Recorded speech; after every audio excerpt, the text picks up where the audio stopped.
Hey everyone, so I want to kind of do a quick tutorial on the assignment that I gave you. This is for assignment 1. I'm going to be putting tutorials on how to do these assignments on YouTube so that you can easily look at these. Anyone who kind of just bumps in this video and wants to do Mozilla Hubs but isn't a part of a global collab can also just look at these to learn some things. So this is basically going to be showing you how you do the assignments. And yes, I'm on Spark, as hopefully you have followed through on the previous tutorial video that I linked. Spark is the platform that we're going to be using to build our project. And I'm going to be just start off with a new template because it seems pretty convenient to go with this for this assignment. You know, it's empty and we can just kind of plant our trees in this. Um, so first off, I want to kind of give you some pointers that aren't really in the assignment description. For reference, you can see that this is it's 1 point, meaning that this is what a typical user will kind of look like when they join. You know, they will be about this high, and when they join, they will typically join from this specific location. So when you use things like trees, it's really useful to reference how big your user will be just to kind of get an idea of, is your tree big enough to kind of look like a tree? Is it too small? Is it too big? That kind of stuff. So first I'll look at my low poly tree and let's see. So let's put this in and see what it looks like. So there is an error that I spoke about, and although we looked up low poly tree, this tree is no good for us because we're going to be using many of these, um, and you can see that it's no good by this error sign that we get on the side, which says that it contains 12,500 polygons, which is way too much for what we're trying to do. So you know, when I tell you about we don't want our trees to be too detailed because then that's going to use up too much of our computer's resources, um, we kind of have to do some digging ourselves and see which one actually works best. So you see this one doesn't have that kind of error, meaning that this is good to go. So we have this tree and you can see that it's quite big, looks like the size of a typical tree. So at this point we can just kind of keep copying this and moving it around to kind of make it like a circular area for the user. And so if you looked at the kind of tutorial, you should kind of know how trees move around. Because I'm not going to be going over that, you should kind of find that out through the video and also see how it works through um, you know, testing it out yourself. So I'm not going to put all the trees in there right now, but I just kind of want to do this just so that you see how this kind of works. You see I went through the assets down here and then went into Sketchfab and then looked up the low poly tree um, to put that tree in. So next we're going to be putting in our bonfire. So now let's look up bonfire and let's put low poly, and you see we found one that looks pretty simple. You know, you can kind of see just by looking at things, you know, if they look super complicated, then they probably are too complicated. And you see this is simple, and we'll get into more complicated things later because we can sometimes use those. But you know, you usually have to kind of balance things out. If we're going to be using a load of trees, then those trees shouldn't be very detailed, each one of them. But if we're going to have one really detailed object that's really important, that's fine. But we're not really going to go too much into that. So you see the bonfire was too big, so I scaled it down by dragging this. You can also manually type in a number and make it like bigger, like I put 5 and now it's massive, or I can put 0.4 and it seems a pretty reasonable size. So next, I'm going to be putting in my marshmallow. Um,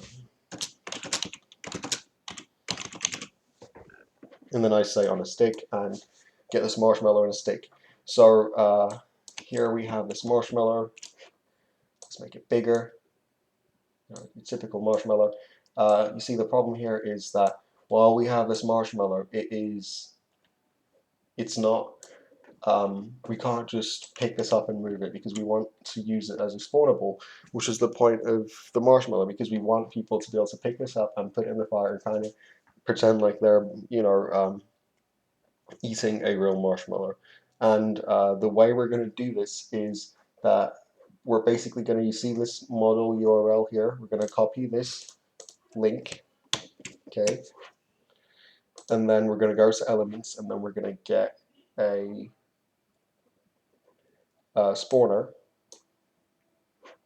and then you see it starts off as a duck, and the way we change it from a duck to a marshmallow is we take this URL and we paste our new URL, put that in, and then now that's a marshmallow. It's spawnable marshmallow, meaning that while we can't see it in here, let's leave the old one, see this new one, meaning that when the user plays or when the user enters your world, they will be able to see this marshmallow as it looks here and be able to pick it up and use it, and then a new one will appear here, and then as many people as they want will basically be able to pick it up and use it.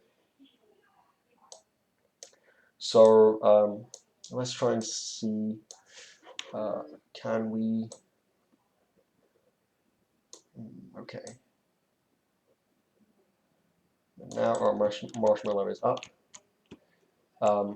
We'll just kind of let it float around, not really worry too much about it.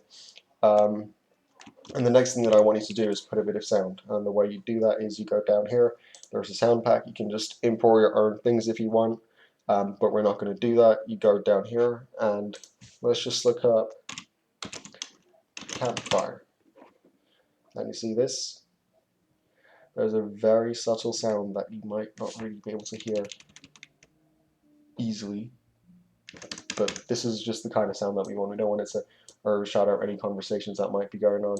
It looks kind of funny when you put it in like this, but it's because that you don't see sound, you hear it. So I'm going to put it at this fire so that people will hear this soundtrack when they approach the fire, to kind of create a bit of ambience. And finally, I'm going to try and put in an image. So just to kind of do it as a, I guess, like a reference, you see here the image URL, it gets nothing at the moment, and I'm going to go to this little image that I have of a scarf of a football team and put that in, or soccer as you call it, and you see the image shows up. The reason why the background is black is because this is a PNG, meaning it's transparent, so we're going to basically say mask, and when you do that you see the background becomes kind of opaque, and I'm going to rotate this, oh, not like that, like this, maybe make it a little bit bigger, and we'll move it. Now we can use the arrows too, that works.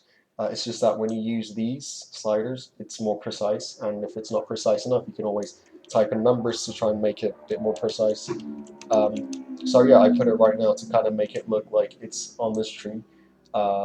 Again, I'm not really trying to make things super precise, just make things super nice looking. It's just that I'm trying to give you a bit of a tutorial to let you see what how to do these things, how to use an image, a spawner, an object, find things on Sketchfab, and stuff like that. So now this is the world. It's very simple, but it has all these variety of use cases that I just spoke about. So I say publish, and then let's call it bonfire, and I publish it, and you're going to see that the performance check sees that you used in total this many polygons, materials, etc., and it's all green, meaning it's good to go. And then I say publish, and now to test out my world, I'm going to go into hubs, create room, and then this just creates a really random room for me. I'm going to say change the scene, and from my scenes I'm going to use my bonfire, and I'm going to apply that, and then I'm going to join that room.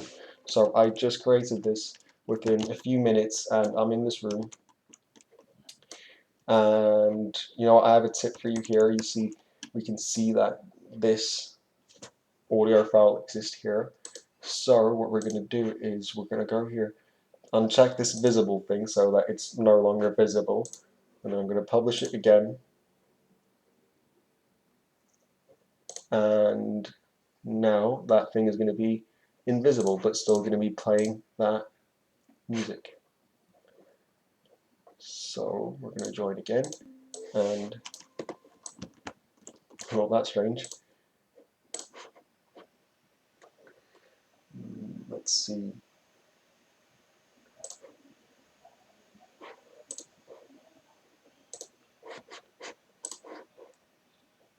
You know what? Quick hack for you. If things don't go well like this, just make it smaller, hide it. The user does not have to know.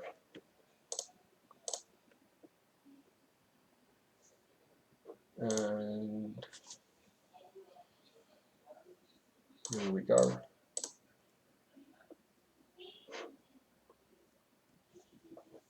Yeah, I think the visible check mark was mostly for if you can see it, if you want to see it in the editor or not.